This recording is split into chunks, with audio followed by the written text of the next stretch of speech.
So you don't have time to consume an entire podcast. That's okay. Enjoy the highlights on TRS Clips. Make sure you subscribe. Make sure you hit that bell icon. The next show is a show called Succession. Many of you might have seen it. And here's what I love about Disney Plus Hotstar. Honestly, this is not branded. And I don't watch a lot of OTT.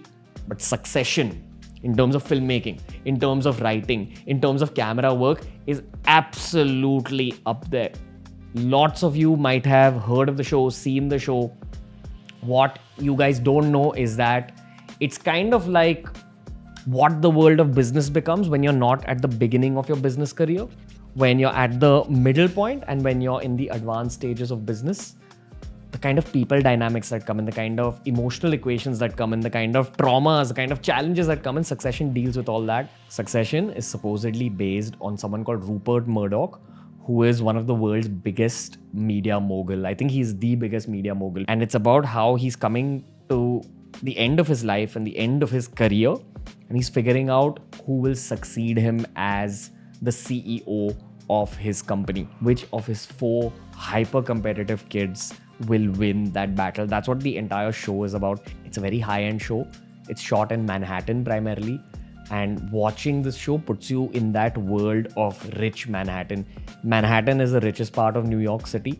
Imagine the top 1% of Manhattan. That's what this show is about. So you kind of feel rich watching it. And this is the result of something called atmospheric filmmaking, which means that the sound effects they use, the music they choose to use, really puts you inside that world.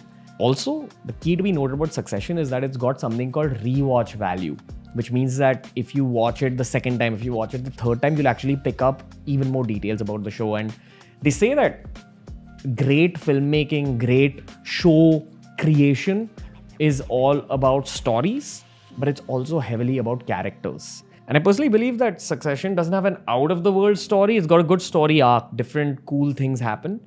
But the way they've written the characters, so elaborate, so grey, so intricate. I've never seen a show like this. When I was a kid, there was a show called Lost that I really enjoyed, where I felt like characters have never been written this way, ever. And they probably never will be written this way again. And then I saw Succession. The way they've explained each character's mindset, each character's different personality, why they behave the way they behave. It's an incredible psychological experiment for yourself. When you're watching that show, go watch Succession.